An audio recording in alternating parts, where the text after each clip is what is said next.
ഈ പ്രപഞ്ചത്തിൽ ദൈവം സൃഷ്ടിച്ച അനന്തകോടി ജീവജാലങ്ങൾക്കിടയിൽ ജാഗ്രതയുടെ പേരിൽ പേര് കേട്ട ഒരു സൃഷ്ടിയുണ്ട്. അതൊരു മൃഗമാണ്. ഏതാണെന്നറിയോ? സിംഹമാണ്. സിംഹത്തെക്കാൾ ജാഗ്രതയുള്ള ഒരാൾ ആരാണെന്നറിയോ? മുറിവേറ്റ സിംഹമാണ്. മുറിവേറ്റ സിംഹത്തെക്കാൾ ജാഗ്രതയുള്ള ഒരാളോ? പിന്നിൽ നിന്ന് ആക്രമിക്കപ്പെട്ട് മുറിവേറ്റ സിംഹമാണ്. ചതിക്കപ്പെട്ടു എന്ന് തോന്നിയ സിംഹമാണ്.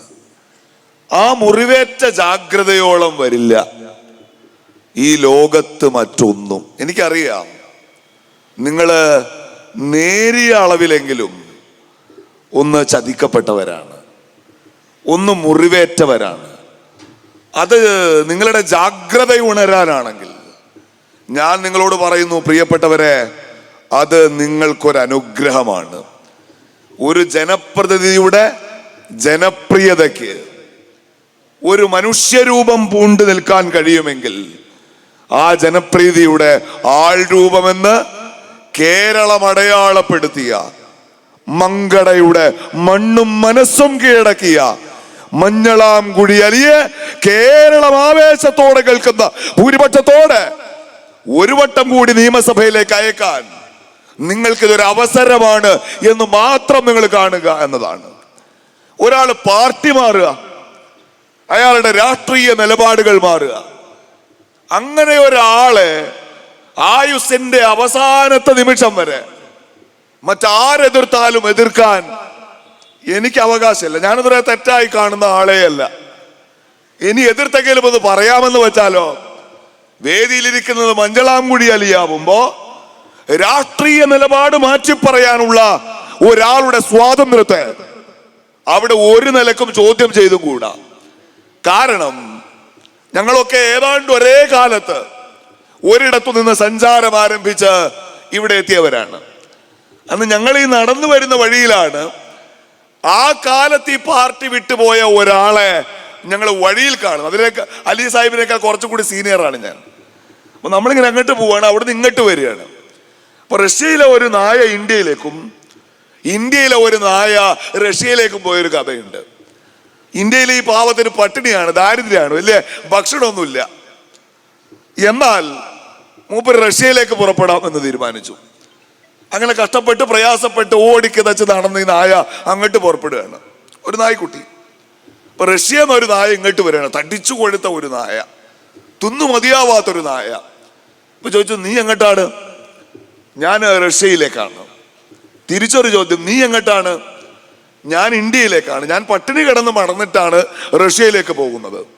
എല്ലാ സൗഭാഗ്യങ്ങൾക്കും നടുവിൽ നിന്ന് നീ എന്തിനാണ് ഇവിടേക്ക് പോരുന്നത് എന്ന് ചോദിച്ചപ്പോ ഒരു നായ്ക്കുട്ടിയുടെ സഹജമായ സ്വാതന്ത്ര്യത്തോടെ ഒന്ന് ഓരിയിടാനാണ്, ആരെയും ഭയക്കാതെ ജീവിക്കാനാണ് ഞാൻ ആ സമ്പന്ന ലോകത്തു നിന്ന് ഈ പാവപ്പെട്ട ഇന്ത്യയിലേക്ക് വരുന്നത് എന്നതുപോലെ ആ അധികാര രാഷ്ട്രീയത്തിന്റെ ഹുങ്കിൽ നിന്ന് ഈ സ്നേഹക്കടലിലേക്ക് നടക്കാൻ തീരുമാനിച്ചവരിലെ ആദ്യ പതികരാണ് ഞങ്ങളെന്ന് അഭിമാനത്തോടെ ഞങ്ങൾ പറയും. അത് തെറ്റല്ല, സ്വാഭാവികമാണ്.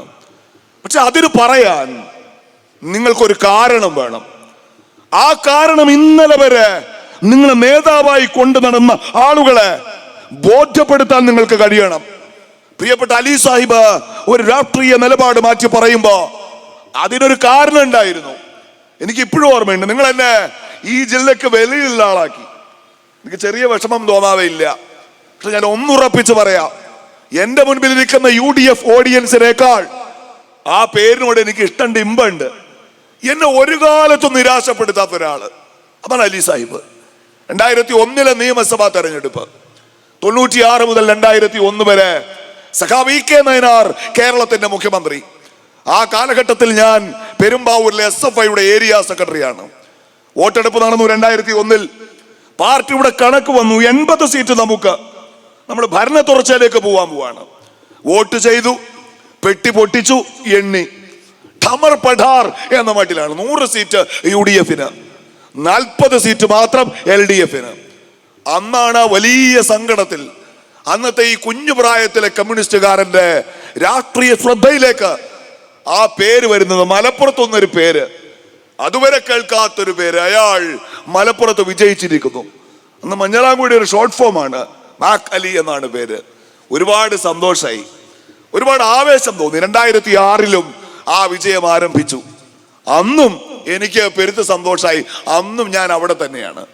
2011 ആവുമ്പോഴേക്കും എനിക്ക് മൂപ്പരോട് ചെറിയ വഴക്കാരംഭിച്ചു. ഞാൻ ആദ്യം ഇവിടെ എത്തി, തൊട്ടു പിന്നാലെ മൂപ്പരും വന്നു. 2011 UDF വേണ്ടി പെരിന്തൽമണ്ണ തിരിച്ചു പിടിച്ചു. 16 പെരിന്തൽമണ്ണ നിലനിർത്തി. 2021 മങ്കടയിലെത്തി. 26 ഒരു വട്ടം നിങ്ങളുടെ മുന്നിൽ നിൽക്കണം. ഒരു കാര്യം ഞാൻ ഉറപ്പിച്ചു പറയാം, ഓരോ കാലഘട്ടങ്ങളിലും ഈ മുന്നണിയും ഈ പാർട്ടിയും ഏൽപ്പിച്ച രാഷ്ട്രീയ ദൗത്യങ്ങൾ ഏറ്റെടുത്തു എന്നതിനപ്പുറത്ത് ആ മനുഷ്യൻ എന്ന താല്പര്യം അയാളെ നയിച്ചിട്ടില്ല എന്ന് കഴിഞ്ഞ എത്രയോ പതിറ്റാണ്ടുകളായി അയാൾ ഹൃദയത്തോട് ചേർക്കുന്ന മങ്കടയെ സാക്ഷി നിർത്തി അഭിമാനത്തോടെ ആവേശത്തോടെ ഞാൻ കേരളത്തോട് പറയും എന്നതാണ്. ഇവിടെ ഒരാൾ അയാള് അപ്രത്യക്ഷനാവാണ്, മറുപക്ഷത്ത് പ്രത്യക്ഷപ്പെടും. ഞാൻ ആ പേര് പറയുന്നില്ല. ഇവിടെ പേരുകൾ പ്രസക്തമല്ല, ഇവിടെ വ്യക്തികൾ പ്രസക്തമല്ല. തെരഞ്ഞെടുപ്പിൽ മുഖാമുഖം നിൽക്കുന്നത് രാഷ്ട്രീയങ്ങളാണ്, ആശയമാണ്, നിലപാടുതറയാണ്. ചേരിമാറാൻ വേണ്ട. ഇന്നത്തെ രാഷ്ട്രീയ സാഹചര്യത്തിൽ ഇടതുപക്ഷത്തിന് ഒരു വോട്ട് കൊടുക്കാൻ കേരളത്തിൽ ആർക്കാ ഒരു കാരണമുള്ളത്? നിങ്ങളൊന്ന് പറയുക. കേരളത്തിൽ ആർക്കാണ് ഇന്നത്തെ സാഹചര്യത്തിൽ ഇടതുപക്ഷത്തിന് ഒരു വോട്ട് കൊടുക്കാൻ കഴിയുക? സഖാക്കൾക്ക് കഴിയോ? നിങ്ങളൊന്ന് പറഞ്ഞ്. ഇവിടെ അഭിമന്യനായ തങ്ങൾ വന്നല്ലോ, പ്രിയപ്പെട്ട ഹമീദ് സാഹിബ്. മലപ്പുറത്ത് കഴിഞ്ഞ പഞ്ചായത്ത് തെരഞ്ഞെടുപ്പിൽ UDF നേടിയെടുത്ത ത്രസിപ്പിക്കുന്ന വിജയം അത് ആവേശത്തോടെ പറഞ്ഞല്ലോ. നിങ്ങൾ വിചാരിക്കുന്നുണ്ടോ പ്രിയപ്പെട്ടവരെ, ആ വിജയം ഉണ്ടാക്കിയത് നമ്മളാണെന്ന്? നമ്മൾ നമുക്ക് വോട്ട് ചെയ്താൽ, നമ്മുടെ അനുഭാവികൾ നമുക്ക് വോട്ട് ചെയ്താൽ നിങ്ങൾ ഈ പറയുന്ന വിജയം മലപ്പുറത്തുണ്ടാവില്ല, നിങ്ങൾ ഈ പറയുന്ന വിജയം കേരളത്തിൽ ഉണ്ടാവില്ല. പിന്നെ ആരാണ് നമ്മളെ വിജയിപ്പിച്ചത് പ്രിയപ്പെട്ടവരെ? അവരാണ്. ആര്? പാതിരാവിൽ കസേര കെട്ടിയില്ല എന്ന് കേട്ടപ്പോ ഞാൻ ആദ്യം സൂചിപ്പിച്ചതുപോലെ അധികാരത്തിന്റെ സൗഭാഗ്യം തേടി ഇറങ്ങി പുറപ്പെട്ടവരല്ല. പിന്നെയോ ഓർമ്മ വച്ച കാലം മുതൽ ചെങ്കൊടി ഉയർത്തിയോര്, ആ ചെങ്കൊടിത്തണലിന്റെ താഴെ നിന്ന് ആവേശത്തോടെ ഇൻകുലാബ് മുഴക്കിയവര്, പട്ടിണി കിടക്കുമ്പോഴും വെയിൽ കത്തിക്കാളുമ്പോഴും മഴ പെയ്ത് തിമിർക്കുമ്പോഴും ഇടതുപക്ഷ രാഷ്ട്രീയത്തെ കൈയൊടിയാതിരുന്നവര്, കഴിഞ്ഞ തെരഞ്ഞെടുപ്പിൽ നിങ്ങളെ വിജയിപ്പിച്ചത് പ്രിയപ്പെട്ടവര് അവരാണ്. കേരളത്തിലെ യഥാർത്ഥ സഖാക്കൾ, കേരളത്തിലെ യഥാർത്ഥ കമ്മ്യൂണിസ്റ്റുകൾ, ഇടതുപക്ഷ രാഷ്ട്രീയത്തിന്റെ അകക്കാമ്പ് തൊട്ടറിഞ്ഞ കേരളത്തിലെ മനുഷ്യർ, അവരാണ് ഈ വലിയ മാറ്റം കൊണ്ടുവന്നത് എന്ന് തിരിച്ചറിയാൻ കഴിയണം. എന്തുകൊണ്ടാ അവര് മാറിയത്? തങ്ങൾ ഉയർത്തിപ്പിടിക്കുന്ന രാഷ്ട്രീയത്തെ പ്രദാനം ചെയ്യുന്ന പാർട്ടിക്കെതിരെ വോട്ട് ചെയ്യണം. ആ രാഷ്ട്രീയത്തിന്റെ വഴിവിട്ട പോക്കിനെ തിരുത്തണം എന്നവർ തീരുമാനിച്ചത് എന്തുകൊണ്ടാണ്? അവിടെയാണ് ഈ 1 പതിറ്റാണ്ട് കാലത്തെ ഇടതു ദുർഭരണത്തിന്റെ കെടുതികൾ ഈ നാടിനേൽപ്പിച്ച പരിക്ക് കിടക്കുന്നത്. ഇന്ന് കേരളത്തിന്റെ മുഖ്യമന്ത്രി ഉപയോഗിച്ച ഒരു വാക്കുണ്ട്, കേൾക്കുമ്പോൾ നമുക്കൊക്കെ നിസ്സാരാണ്, ചിലപ്പോഴൊക്കെ നമ്മളും അറിയാതെ പറഞ്ഞു പോകും. എന്താണ്? കെ സുധാകരൻ കാണിച്ചത് രാഷ്ട്രീയ ചെറ്റത്തരമാണ് എന്നാണ്. ഇല്ലേ? ചെറ്റത്തരം. അതെ, ജി സുധാകരൻ, ശരിയാണ്, ജി സുധാകരൻ. രാഷ്ട്രീയ ചെറ്റത്തരം എന്ന വാക്കാണ്. എന്താണ് ഈ ചെറ്റത്തരം എന്ന് പറഞ്ഞാലുള്ള കുഴപ്പം? ആരാണ് ചെറ്റയിൽ താമസിക്കുന്നവൻ? എന്താണ് ചെറ്റ? ജന്മിമാരുടെ കാലത്ത്, ഫ്യൂഡലിസത്തിന്റെ കാലത്ത് ഈ കേരളത്തിന്റെ വയലേലകളിലും പാടവരമ്പുകളിലും ചെങ്കൊടി നാട്ടിവെച്ച് ഫ്യൂഡലിസത്തെ വെല്ലുവിളിച്ച് നമ്മൾ കൊയ്യുന്ന ഈ വയല് ഒരു കാലത്ത് നമ്മുടെ ഭാഗമെന്ന സ്വപ്നം അവരുടെ തലച്ചോറിൽ കുത്തിവെച്ച് ഇവിടുത്തെ പാവപ്പെട്ട മനുഷ്യരെ, ഇവിടുത്തെ കീഴാളരെ, ഇവിടുത്തെ കർഷക തൊഴിലാളികളെ, ഒറ്റവാക്കിൽ പറഞ്ഞാൽ ഈ നാട്ടിലെ അടിസ്ഥാന വർഗത്തെ, അവര് കിടക്കുന്ന കുടിലുകളെ ആളുകൾ പരിഹസിച്ച് വിളിച്ച പേരാണത് ചെറ്റയിൽ കിടക്കുന്നവൻ. അവന്റെ തരമാണ് ചെറ്റ എന്നൊരു കമ്മ്യൂണിസ്റ്റ് മുഖ്യമന്ത്രി പറയാണ്, അല്ലെ? ആ വാക്കിൽ അയാളുടെ മനഃശാസ്ത്രമുണ്ട് എന്നതാണ്. അദ്ദേഹം അനുഭവിക്കുന്ന പ്രിവിലേജ്ഡായ ദുരഭിമാനമുണ്ട് എന്നതാണ്. ആ മുഖ്യമന്ത്രിയുടെ ഒരു അഭിമുഖം കണ്ടല്ലോ നമ്മള്. ഞാനൊരു വീട്ടിൽ ജനിച്ച പാവപ്പെട്ട കുട്ടിയാണ്. രാവിലെ സ്കൂളിൽ പോകാൻ നേരം അമ്മ റൊട്ടി ഉണ്ടാക്കി തരും.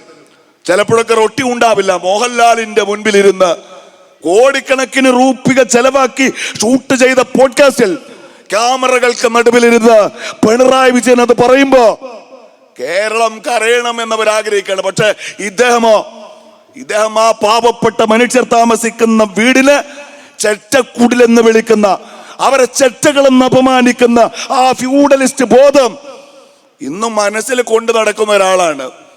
നമ്മളൊരു വീട്ടിൽ പോകുമ്പോൾ നമുക്ക് ഭക്ഷണം തരിക, മുമ്പിൽ മീൻ കൊണ്ടുവന്ന് വെക്കുക, നമ്മൾ ആ മീനിലേക്ക് കൈപിടിക്കുക, എന്നിട്ട് നമുക്കൊരു നേരിയ സംശയം തല ഉയർത്തിയിട്ട് ചോദിക്കുക, എന്താണ് ഇതേതാ മീൻ? ചൂരയാണ് ആണോ? കൈ കൊടയുക, എഴുന്നേക്കുക, എന്നിട്ട് നീ തിന്നോ എന്ന ഭാവത്തോടെ ഇറങ്ങിപ്പോവുക. ആനത്തലവട്ടം മാനന്ദൻ എന്ന മങ്കടയിലെ ഒരു ഇടതുപക്ഷക്കാരൻ വഴിതെറ്റി വന്ന ഇവിടുന്നുള്ള ഒരാൾക്ക് വേണ്ടി നാളെ വോട്ട് തണ്ടാൻ മങ്കടയുടെ തെരുവിൽ ഇറങ്ങാൻ തീരുമാനിച്ചെങ്കിൽ നിങ്ങൾ മനസ്സിലാക്കിക്കോ, ഈ തെരഞ്ഞെടുപ്പിന്റെ രാഷ്ട്രീയം ഇതാണ്. ആനത്തലവട്ടം ആനന്ദൻ എന്ന സഖാവ് ആയുഷ്കാലം അത്രയും ട്രേഡ് യൂണിയൻ പ്രസ്ഥാനങ്ങളെ വഹിച്ച, തൊഴിലാളി വർഗത്തിനിടയിൽ പ്രവർത്തിച്ച, ആധുനിക കാലഘട്ടത്തിൽ കമ്മ്യൂണിസ്റ്റ് പ്രസ്ഥാനത്തിന്റെ അധികാരത്തിന്റെ ഒരു പങ്കും പറ്റാതെ, ഒരു രൂപ ബാക്കി വെക്കാതെ കടന്നുപോയ ഒരാൾ സഖാവ് എന്ന് അക്ഷരം തെറ്റാതെ വിളിക്കപ്പെടാൻ യോഗ്യനായ ഒരാൾ അയാളുടെ വീട്ടിൽ നിന്ന് ഇറങ്ങി നടന്നു എന്നാണ്. ചൂരയാണല്ലേ, നെയ്മീൻ എവിടെ പോയി എന്നാണ് ഒരു കമ്മ്യൂണിസ്റ്റ് നേതാവിന്റെ, ഈ രാജ്യത്തിന്റെ രാഷ്ട്രീയ ഭൂപടത്തിൽ അവശേഷിക്കുന്ന ഏക കമ്മ്യൂണിസ്റ്റ് ഭരണമുള്ള സംസ്ഥാനത്തിന്റെ മുഖ്യമന്ത്രിയുടെ കഥയാണ് ഞാൻ ഈ പറഞ്ഞത്. എന്താ സംഭവം എന്നറിയോ നിങ്ങൾക്ക് സഖാക്കളെ?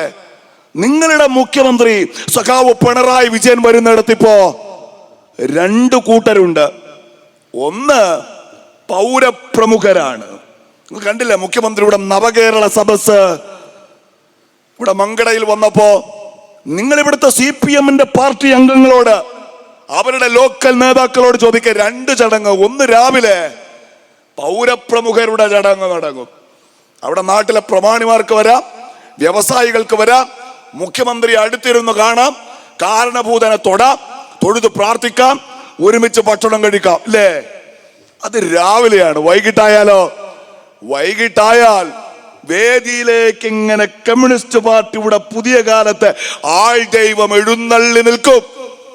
സദസ്സിന്റെ അപ്പുറത്ത് ഒരു വലിയ ബാരിക്കേഡ് ഉയരും. ആ ബാരിക്കേഡിനപ്പുറത്ത് അയാളെ നേതാവായി കൊണ്ട് നടന്ന് വോട്ട് ചെയ്ത് വിജയിപ്പിച്ച ഈ പാർട്ടിയുടെ സാധാരണ പ്രവർത്തകർ അവരിങ്ങനെ അണിനിരന്ന് നിൽക്കും.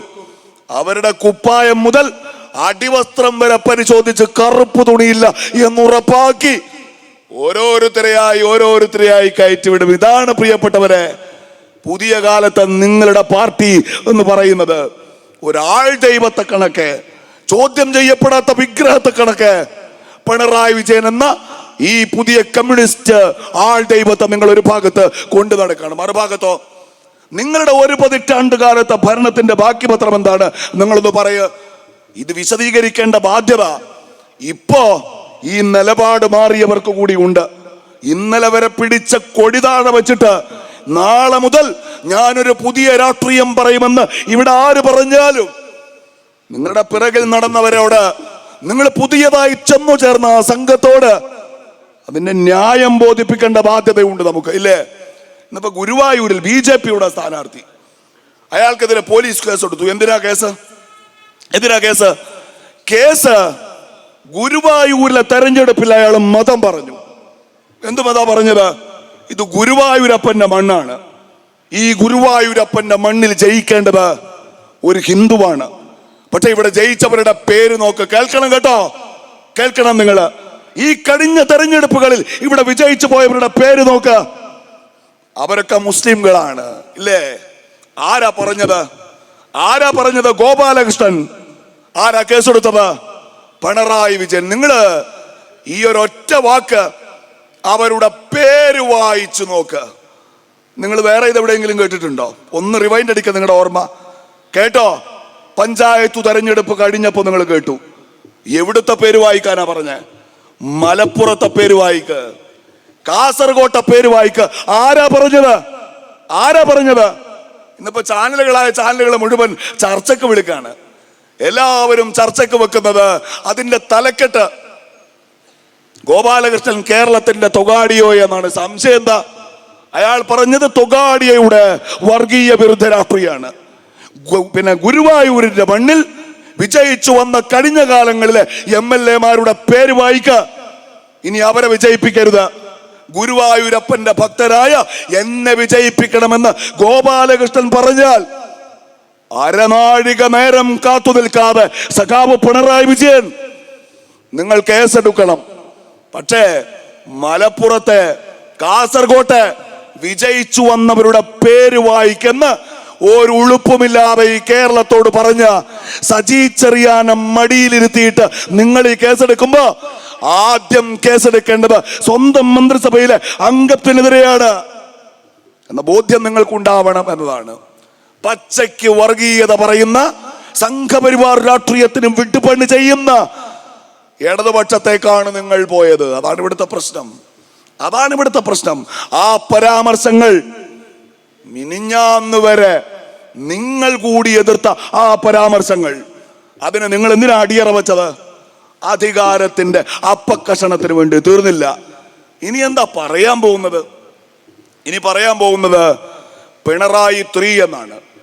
ഇവിടെ ഡോക്ടർ ഹരിപ്രിയ പറഞ്ഞല്ലോ, ഇവിടെ വേദിയിൽ എൻ്റെ മുസ്ലിം യൂത്ത് ലീഗിന്റെ ദേശീയ കമ്മിറ്റിയിൽ എൻ്റെ സഹപ്രവർത്തക പ്രിയപ്പെട്ട അനിയത്തി നെജുമ ഇരിപ്പുണ്ടല്ലോ. ഈ സദസ്സു നിറയെ ഇവിടെ സ്ത്രീകളുണ്ടല്ലോ. ഈ കേരളത്തിന്റെ ആരോഗ്യമന്ത്രി ഇല്ലേ, ഈ കേരളത്തിന്റെ ആരോഗ്യ വകുപ്പിന്റെ അവസ്ഥ അവർ പറഞ്ഞു. ഈ കഴിഞ്ഞ ദിവസം വരുന്നൊരു വാർത്ത, തിരുവനന്തപുരത്തെ മെഡിക്കൽ കോളേജിൽ അവിടെ ചികിത്സയിൽ ഇരുന്ന 5 പേർ, ശ്രദ്ധിച്ചു കേൾക്കണം, 5 പേർ അവർ കഴിഞ്ഞ ദിവസം മരിച്ചു. അടുത്തടുത്ത ദിവസങ്ങളിൽ മരിച്ചു. എന്തുകൊണ്ടാണ് മരിച്ചത്? ആശുപത്രിയിൽ വെച്ച് മരിച്ചു. അവിടെ വെന്റിലേറ്റർ സ്ഥിതി ചെയ്യുന്ന, സർജറിക്ക് ശേഷം പ്രത്യേക കെയർ ലഭിക്കേണ്ട ഒരു സംവിധാനത്തിനകത്ത്, ഒരു ICU സംവിധാനത്തിനകത്ത് തീപിടുത്തമുണ്ടായി. വെന്റിലേറ്ററിൽ കിടക്കുന്ന ഒരു രോഗിയുടെ ആരോഗ്യാവസ്ഥ ഞാൻ പറഞ്ഞു തരേണ്ട ആവശ്യമില്ല. 5 രോഗികൾ ഇവർ മതിയായ സൗകര്യങ്ങൾ ഏർപ്പെടുത്താതെ ആ തീപിടുത്തത്തിൽ നിന്ന് രക്ഷിക്കുന്നതിന്റെ ഭാഗമായി ആ രോഗികളെ മാറ്റിയപ്പോ അവർ 5 പേരും മരിച്ചു. ഇന്നലെ കേരളത്തിലെ മുഴുവൻ ചാനലുകൾക്കും അതൊരു 1 മിനിറ്റ് നീണ്ടു നിൽക്കുന്ന ഒരു ചെറിയ ബൈറ്റോട് കൂടിയുള്ള വാർത്തയാണ്. ഒരു അന്തി ചർച്ചയില്ല, ഒരാളിതൊന്നും അപ്ഡേറ്റ് ചെയ്യുന്നില്ല. ആരും ഇതറിയരുത് എന്ന് ആരൊക്കെയോ തീരുമാനിച്ചതുപോലെ കേരളത്തിലെ മുഴുവൻ മാധ്യമങ്ങളും മുഖ്യമന്ത്രി പിണറായി വിജയന്റെ അഭിമുഖത്തിന് വേണ്ടി കാത്തു നിൽക്കുകയാണ്. ഭവ്യതയോടെ ആ പൊന്നു തമ്പുരാനോട് ചോദ്യങ്ങൾ ചോദിച്ച് മൂപ്പരുടെ തിരുവായിൽ നിന്ന് കേൾക്കുന്ന മറുപടി അതേപടി കേരളത്തെ കേൾപ്പിക്കുന്ന തിരക്കിലാണ്. 5 പേർ ഇവിടുത്തെ ഒരു സർക്കാർ ആശുപത്രിയിൽ മരിച്ചു വീണു. ആ മരണപ്പെട്ടു പോയവരുടെ ബന്ധുക്കൾ പറയുന്നത്, ആ അപകടമുണ്ടായപ്പോ മതിയായ സൗകര്യങ്ങൾ വേണ്ടത്ര ശ്രദ്ധ കൊടുക്കാതെ കാടിനെ മാറ്റുന്നത് പോലെ, മാടിനെ മാറ്റുന്നത് പോലെ അവര് മാറ്റിയതിന്റെ ഭാഗമായിട്ടാണ് അവർ മരിച്ചു വീണത് എന്നതാണ്. ഇവിടെ പറഞ്ഞപ്പോ നമ്മളും ചിരിച്ചു. വയറ്റിൽ കത്രിക ഇല്ലേ, ഒരളവോളം നമ്മളൊക്കെ പുരുഷന്മാരാവുന്ന ചില സമയമുണ്ട്. നമുക്ക് ചിരിക്കാവുന്ന ഒന്നാണ്. പക്ഷേ എത്രമേൽ സങ്കീർണമായ ഒന്നാണ് അത് എന്ന് നമുക്കറിയും. അത് അറിയുന്നത് കൊണ്ടും അത് സഹിക്കുന്നത് കൊണ്ടുമാണ് ഹരിപ്രിയക്ക് അത് ലാഘവത്തോടെ പറയാൻ കഴിയുന്നത്. പക്ഷെ നമ്മളതിന് ലാഘവത്തോട്, അത്രമേൽ സങ്കീർണമായ ഒന്നാണ്. ഇപ്പോ കോഴിക്കോട്ട് അർഷീന എന്ന് പറയുന്ന ഒരു സഹോദരി 2017 ജനുവരി മാസം 30-ാം തീയതി കോഴിക്കോട്ടെ മെഡിക്കൽ കോളേജിൽ അവർ സർജറിക്ക് വിധേയമാണ്. ഞാൻ ഈ ആരോഗ്യ വകുപ്പിനെ കുറിച്ച് മാത്രം 5 മിനിറ്റ് പറഞ്ഞ് അവസാനിപ്പിക്കുന്നത്, ഈ കേരളത്തിൽ 2ാം പിണറായി സർക്കാർ എന്ന മഹാവിപത്ത് മലയാളക്കരയ്ക്ക് പേറേണ്ടി വന്നത് കേരളത്തിന്റെ ആരോഗ്യ മേഖലയെ മുൻനിർത്തിക്കൊണ്ട് സഖാവ് പിണറായി വിജയന്റെ നേതൃത്വത്തിൽ 1ാം പിണറായി സർക്കാർ നടത്തിയ PR വർക്കിന്റെ ഭാഗമായിട്ടാണ്. ഒരു ടീച്ചർ വരിക, എനിക്ക് അവരുടെ ആദരവാണ്. അവർ വന്നിട്ട് പറയും, എന്താ പറയുക, മാസ്കിന്റെ ഷോർട്ടേജ് ഉണ്ട്, നമ്മളൊക്കെ വീട്ടിലിരിക്കാൻ ഇറങ്ങാൻ നിവൃത്തിയില്ല, എൻ്റെ പേരിൽ ആകെ ഒരു പോലീസ് കേസേ ഉള്ളൂ. ഞാൻ ഓർമ്മ വച്ച കാലം മുതൽ എൻ്റെ ജീവിതത്തിൽ ഇത്രയും നാളും ഞാൻ കാണുന്ന അങ്ങാടി, വീട്ടിൽ നിന്ന് അനുവാദം ചോദിക്കാതെ ഒന്ന് പുറത്തോട്ടിറങ്ങാൻ സ്വാതന്ത്ര്യം കിട്ടിയ അന്ന് മുതൽ ഞാൻ ജീവിച്ച അങ്ങാടി, സ്വന്തമായിട്ട് കാലിച്ചായക്കൊരു പൈസ കൊടുക്കാൻ ഒരു 2 റുപ്യ കയ്യിലുണ്ടായ കാലം മുതൽ ഞാൻ പോയി ചായ കുടിക്കുന്ന അങ്ങാടി, ആ അങ്ങാടിയിലേക്ക് ആ ലോക്ക്ഡൗൺ കാലത്ത് പോയതിനാണ് എൻ്റെ പേരിൽ കേസ്. മഹാമാരി നിയമം ലംഘിക്കാൻ ശ്രമിച്ചു എന്നാണ്. എന്ന് വെച്ചാൽ എൻ്റെ വീടിൻ്റെ അങ്ങാടിയുടെ ഇടയിൽ വലിയൊരു ബാരിക്കേഡ്, 5-6 പോലീസുകാർ. ഞാൻ ഇറങ്ങിപ്പോയി, കൈയോടെ പിടിച്ചു. അതിപ്പോൾ കേസാണ്, 500 രൂപ മറ്റോ ഫൈൻ അടക്കണമെന്നാണ്. ആ കാലത്ത് ഇവർ വന്നിട്ട് പറയണം ഇവരെല്ലാം ഭദ്രാണ്. അമേരിക്കയിൽ നിന്ന് വിളിച്ചിരുന്നു. എന്താ ചോദിച്ചത്? ഞങ്ങളുടെ നാട്ടിൽ മാസ്കിന് കുറവുണ്ട്, നിങ്ങളുടെ കേരളത്തിൽ മാസ്ക് ഉണ്ടെങ്കിൽ കുറച്ച് കൊടുത്തയക്കും. നമ്മളത് വിശ്വസിക്കാണ് ഒരു നിസ്സഹായാവസ്ഥയിൽ. നമ്മൾ വിശ്വസിച്ചില്ലെങ്കിലും കേരളത്തിലെ കുറെ മനുഷ്യർ അത് വിശ്വസിക്കാണ്. അങ്ങനെ വ്യാജമായ ഒരു പൊയ്ക്കാലിൽ ആരോഗ്യ വകുപ്പിനെ കുറിച്ചുള്ള അപദാനങ്ങൾ ഉറക്കെ പറഞ്ഞ് അധികാരത്തിൽ വന്ന ഒരു ഗവൺമെന്റ്, ആ ഗവൺമെന്റ് കാലാവധി പൂർത്തിയാക്കി തെരഞ്ഞെടുപ്പ് മുഖത്ത് നിൽക്കുമ്പോൾ ഓഡിറ്റ് ചെയ്യപ്പെടേണ്ടത് ആരോഗ്യ വകുപ്പാണെന്ന ബോധ്യത്തിൽ മാത്രമാണ് ഞാനിത് പറയുന്നത്. അവരൊരു ശസ്ത്രക്രിയക്ക് വിധേയായി. അത് കഴിഞ്ഞു, പ്രസവം കഴിഞ്ഞപ്പോൾ സ്വാഭാവികമായും ആശ്വാസം തോന്നണം. പിന്നെയും സഹിക്കവയ്യാത്ത വേദനയാണ്. അവരനുഭവിക്ക പ്രസവ വേദനയേക്കാൾ മാരകമായ വേദന. അത് 1 മണിക്കൂറല്ല, 2 മണിക്കൂറല്ല, 3 മണിക്കൂറല്ല, അതൊരു മാസങ്ങൾ നീണ്ടു നിൽക്കുന്ന, വർഷങ്ങൾ വീണ്ടു നിൽക്കുന്ന വേദനയാണ്. പുരുഷന്മാർക്കത് സങ്കല്പിക്കാൻ കഴിയുന്നത്. ഞാൻ പറഞ്ഞു കേട്ടത് മൂത്രത്തിക്കല്ലിൻ്റെ പ്രശ്നം ഉണ്ടോ ആർക്കെങ്കിലും? ഉണ്ടോ? പറയങ്ങായിമാർ ഇതൊരു തീരുമാനമാക്കണം. നമുക്ക് ഉണ്ടോ? ഉണ്ട്. അതിൻ്റെ വേദന വന്നിടണോ? നല്ല വേദന. മറ്റതിൻ്റെ 1000-1 ഉള്ളൂ എന്നാണ് എൻ്റെ ഉമ്മ എന്നോട് പറയും. എൻ്റെ ഉമ്മാക്ക് ഇത് 2 ഉണ്ട്, അതുകൊണ്ടാണ്. ഉമ്മ പ്രസവിച്ചിട്ടുണ്ട്, ഉമ്മാക്ക് മൂത്രത്തിക്കല്ലുണ്ട്. ഞാൻ പറഞ്ഞു വരുന്നത്, അങ്ങനെയുള്ള ഒരു സാഹചര്യത്തിൽ 5ാമത്തെ വർഷം കേരളത്തിലെ ഒരു സ്വകാര്യ ആശുപത്രിയിൽ 2022 പറഞ്ഞു ഒരു കത്രികയാണ്. ഞാനതിൻ്റെ വിശദാംശങ്ങളിലേക്ക് പോവല്ല. പിന്നീട് ആരോഗ്യ വകുപ്പ് വിമർശിക്കപ്പെട്ടപ്പോൾ, ഇവിടെ ചർച്ചകൾ ഉണ്ടായപ്പോൾ, ആരോഗ്യമന്ത്രിയെ കരിങ്കൊടി കാണിച്ചു എന്നതിൻ്റെ പേരിൽ അവരെ കൊല്ലാൻ ശ്രമിച്ചു എന്ന് പറഞ്ഞ് KSU പ്രവർത്തകർക്കെതിരെ കേരളത്തിൽ കള്ളക്കേസെടുത്തപ്പോ ഈ മന്ത്രി പറയാണ് അർഷീനയുടെ വയറ്റിലെ കത്രിക UDF-ന്റെ കത്രികയാണോ എന്നെങ്ങനെ അറിയും? അതിന് കാർബൺ പരിശോധന നടത്തണം. അങ്ങനെയുണ്ട്. കാർബൺ പരിശോധന നടത്തിയാൽ പഴക്കം തീരുമാനിക്കാം. ഇപ്പൊ തമിഴ്നാട്ടിൽ ഒരു വലിയ കാർബൺ പരിശോധന മധുര ഭാഗത്ത് നടത്തി. അതുപോലെ പുരാവസ്തുക്കളുടെ കാർബൺ പരിശോധന നടത്തുന്നത് പോലെ കാർബൺ പരിശോധന നടത്താം. എന്തിനാണ്? ഈ സ്ത്രീ 2014 ഒരു സിസേറിയന് വിധേയയായിട്ടുണ്ട്. 2013-ലും 2015-ലും ഇവർ സിസേറിയന് വിധേയയായിട്ടുണ്ട്. അന്ന് ഉമ്മൻചാണ്ടിയുടെ കാലത്ത് ഇവരുടെ വയറ്റിൽ കുടുങ്ങിയ ഉമ്മൻചാണ്ടി കത്രികയാണോ എന്ന പരിശോധന നടത്തേണ്ടി വരുമെന്ന് പറയണേ ഈ CPM. ഒന്ന് ആലോചിച്ച് നോക്ക്. 2013 കത്രിക കുടുങ്ങിയാൽ 2015 ഓപ്പറേഷനിൽ അത് കിട്ടണ്ടോ? 2015 കുടുങ്ങിയാൽ 2017 ഓപ്പറേഷനെങ്കിലും അത് കഴിച്ചിലായി കിട്ടിയില്ലല്ലോ. എന്ന് വെച്ചാൽ ഒരു സംശയം എന്ന് വെച്ചാൽ പറയേണ്ടി വരികയാണ്. എൻ്റെ സഹോദരിമാർക്ക് എന്നോട് ദേഷ്യം തോന്നരുത്. ആ കത്രിക ആ സഹോദരിയുടെ വയറ്റിൽ കുടുങ്ങിയത്, പ്രിയപ്പെട്ട സഖാക്കളെ, നിങ്ങളുടെ കാലത്താണ്. അപ്പൊ പറയും ഒറ്റപ്പെട്ട സംഭവമാണ്. ആയിക്കോട്ടെ, ഈ അടുത്ത് പുറത്ത് വന്ന ഉഷയോ, നിങ്ങളൊന്ന് പറയൂ. ഈ അടുത്ത് പുറത്ത് വന്ന ഉഷയോ, ഹുസ്ന എന്നൊരു സഹോദരി, അവരുടെ സർജറിക്ക് പകരം അവരുടെ ശരീരത്തിന്റെ ജനനേന്ദ്രിയം കീറി മുറിച്ച് കളഞ്ഞു എന്നാണ്. നരകയാതന അനുഭവിക്കാണ് ആ സ്ത്രീ. ഇതൊക്കെ പോട്ടെ, നിങ്ങൾ ഏറ്റവും സുരക്ഷിതരാണ് എന്ന് നിങ്ങൾക്ക് തോന്നുന്ന ഒരു സ്ഥലമല്ലേ പ്രിയപ്പെട്ട എൻ്റെ ഉമ്മമാരെ, സഹോദരിമാരെ? അതെവിടെയാണ്? ഒരു സർജറി കഴിഞ്ഞ് നിങ്ങൾ ആ പോസ്റ്റ് സർജിക്കൽ കെയർ യൂണിറ്റിലാണെങ്കിൽ അതിന് വിധേയരൊക്കെ ബന്ധുക്കൾക്ക് കാണാൻ കഴിയില്ല, മക്കൾക്ക് കാണാൻ കഴിയില്ല. ഡോക്ടറുടെ അനുവാദമില്ലാതെ ആ രോഗിയെ ആർക്കും കാണാൻ കഴിയില്ല. അങ്ങനെ ഒരു ഓപ്പറേഷന് വിധേയയായി ആശുപത്രിയിൽ കഴിയുന്ന ഒരു സഹോദരിയെ കോഴിക്കോട്ട് മെഡിക്കൽ കോളേജിൽ ജീവനക്കാരൻ അവിടെ വന്നിട്ട് ഉപദ്രവിക്കുക. ഇവര് അബോധാവസ്ഥയിൽ പരാതി പറയുക, വൈദ്യപരിശോധനയ്ക്ക് വിധേയാവുക, അവർ ഉപദ്രവിക്കപ്പെട്ടു എന്ന് ബോധ്യമായതിനു ശേഷം, ഞാൻ അവസാനിപ്പിക്കുകയാണ്, ബോധ്യമായതിനു ശേഷം ആ പ്രതി അവിടെ ജോലി ചെയ്യുക. ഈ സ്ത്രീ നീതി നേടുക. കേരളത്തിൽ ഒരു ആശുപത്രിയിൽ നടന്ന സംഭവമാണിത്. കെട്ടിടം പൊളിഞ്ഞ് തകർന്നു വീണില്ലേ ഈ കേരളത്തില്? വിനോദിനി എന്നൊരു കുട്ടിയെ കണ്ടില്ല? നിങ്ങളുടെ മകളെ പോലെ 9 വയസ്സുള്ള ഒരു മോള് കൈ മുറിച്ചു മാറ്റിയതാണ് കേരളത്തിലെ ആശുപത്രിയിൽ. മാരകമായ ഒരു സൂക്കേട് വന്നതല്ല, വീണ് കൈ ഒടിഞ്ഞതാണ്. അവിടെ പോയി പഴുത്തു, ചീഞ്ഞു, നാറാൻ തുടങ്ങി. അപ്പൊ കൊണ്ടുപോയി മുറിച്ചു മാറ്റി. ഒരു കൃത്രിമ കൈ വേണം, 2 ലക്ഷം രൂപ. ഇവിടെ പറഞ്ഞല്ലോ, പത്രത്തിൽ പരസ്യം കൊടുക്കാൻ 8 കോടി, കേരളയിൽ 25 കോടി, വനിതാ മതിലിന് 50 കോടി, മോഹൻലാൽ അവാർഡ് കിട്ടുമ്പോൾ പരിപാടി നടത്താൻ 2 കോടി, ആഗോള അയ്യപ്പ സംഗമത്തിന് 8 കോടി, നവകേരള സർവേക്ക് 25 കോടി, പൊന്നു തമ്പുരാന്റെ വീട്ടിലെ കന്നുകാലി തൊഴുത്തിന് 43 ലക്ഷം, ആ വീട്ടിൽ ലിഫ്റ്റിന് 20 ലക്ഷം, മതില് കെട്ടാൻ 70 ലക്ഷം. പണം ഇങ്ങനെ വാരിക്കോരി ചെലവഴിക്കുന്ന ഈ കേരളത്തില്, പൂർത്തുകൊണ്ട് ധാരാളിത്തം കൊണ്ട് അവര് ആഘോഷിക്കുന്ന ഈ കേരളത്തില് ആ പാവപ്പെട്ട മൂക്ക് കൊടുത്തത് 2 ലക്ഷം രൂപയാണ്. നിങ്ങൾ പറയുക, ഇവര് കമ്മ്യൂണിസ്റ്റുകാരാണോ? ഇവര് പാവപ്പെട്ടവരുടെ കൂടെയാണോ? ഇവരാണോ ഇടതുപക്ഷം? ഇവരാണോ ഈ നാട് ഭരിക്കേണ്ടത്? നിങ്ങൾ പറയ പ്രിയപ്പെട്ടവരെ. ആരോഗ്യ വകുപ്പിന്റെ അവസ്ഥ ഇങ്ങനെയാണ്. ഏതു മേഖലയിലും നിങ്ങൾ പരിശോധിച്ചാൽ പ്രിയപ്പെട്ടവരെ, നമ്മുടെ കേരളം ഇങ്ങനെ നമ്മുടെ കൺമുന്നിൽ നഷ്ടപ്പെടുകയാണ്. ഇന്നലെ കടമെടുത്തു 3700 കോടി രൂപ. 3700 കോടി രൂപ കടപ്പത്രം ഇറക്കി.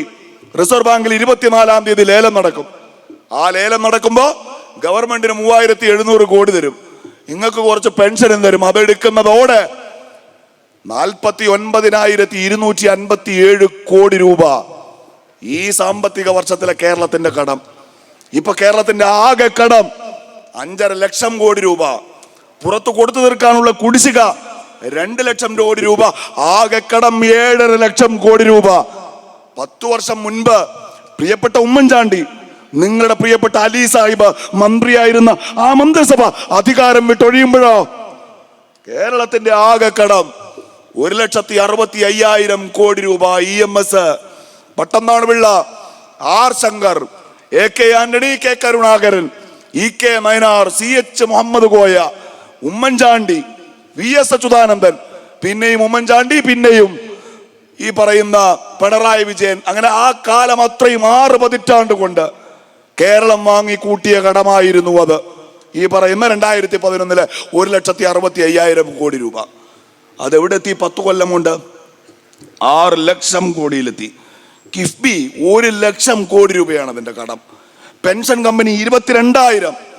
KSEBിയുടെ കടം 45,000. ഇവിടെ കോൺഗ്രസ്സുകാരുണ്ടല്ലോ, പവർ കട്ടില്ല എന്നാ പറഞ്ഞുകൊണ്ടിരിക്കുന്നത്.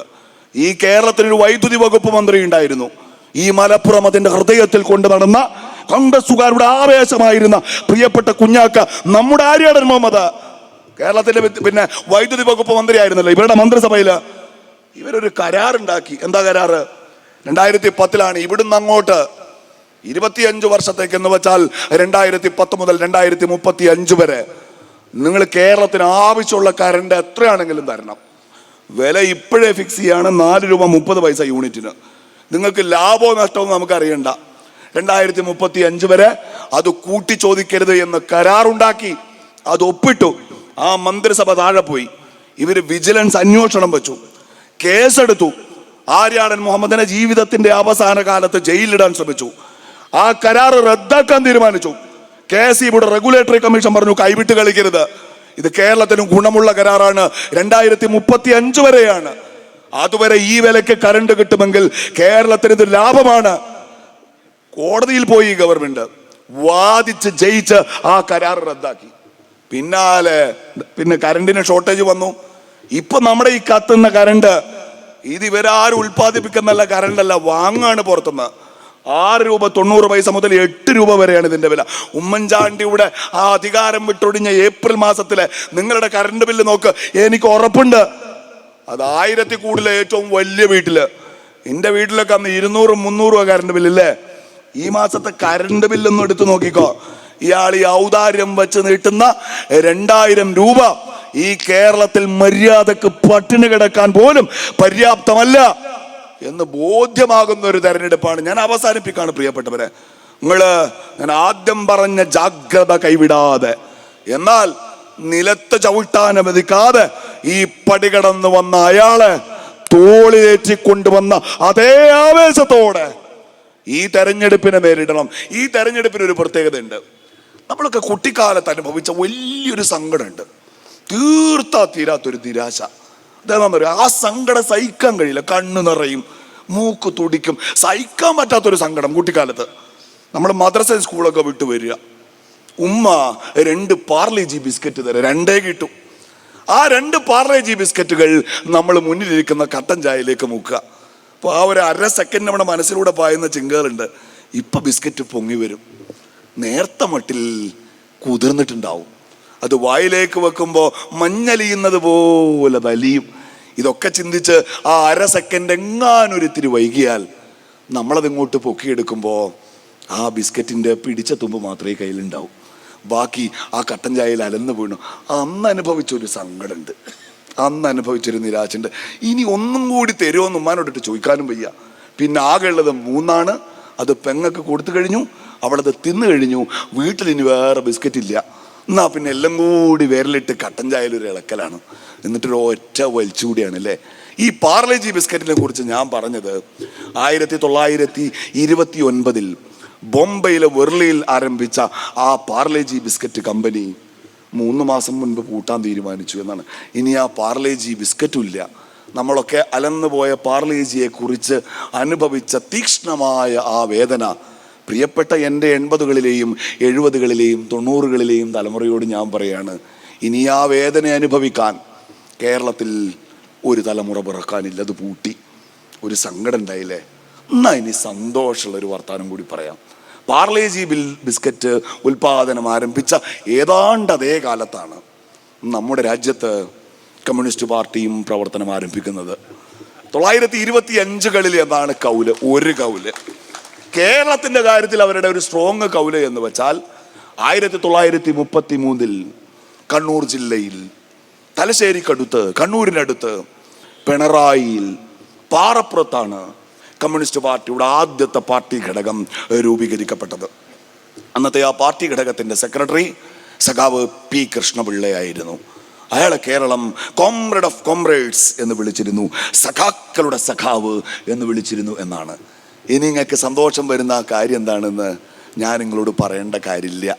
33 ആരംഭിച്ച, 25 ആരംഭിച്ച ഈ കേരളത്തിന് ആദ്യം കുറേ പ്രതീക്ഷകൾ കൊടുത്ത, നോക്കെത്താ ദൂരത്തോളം കതിരിട്ട് കിടക്കുന്ന ആ വയൽപ്പാടങ്ങളാകെയും പകലന്തിയോളം അതിൽ പണിയെടുത്ത് വേർപിറ്റു വീഴിക്കുന്ന പാവം മനുഷ്യരുടേതാകും എന്ന് കിനാവ് കാണിച്ച് അവരുടെ ചങ്കിലെ തുടിപ്പും അവരുടെ കൈമുഷ്ടിയുടെ കരുത്തും അതിനുവേണ്ടി എത്രയോ വയലേലകളിൽ, എത്രയോ തെരുവുകളിൽ ആ ധീര രക്തസാക്ഷികൾ ചിന്തിയ ചോരയുമാകെ വാരിപ്പിടിച്ചെടുത്ത് സംഘപരിവാറിൻ്റെ അന്തഃപുരത്തിൽ കൊണ്ടുപോയി വിലപേശി വിറ്റ ഈ പുതിയ കാലത്തെ ചെഷസ്ക്യൂ, ഈ പുതിയ കാലത്തെ സ്റ്റാലിൻ, ഈ പുതിയ കാലത്തെ ഒറ്റുകാരൻ, അയാളിലൂടെ ആ നെറികെട്ട കമ്മ്യൂണിസം അവസാനിക്കാൻ പോകുന്നു എന്നതിൻ്റെ ആഘോഷ പ്രഖ്യാപനമാണ് പ്രിയപ്പെട്ടവരെ ഈ തെരഞ്ഞെടുപ്പ്. എന്നാൽ അതിനർത്ഥം കമ്മ്യൂണിസ്റ്റുകാരെ പരിഹസിക്കണം എന്നല്ല, അവരെ കളിയാക്കണം എന്നല്ല.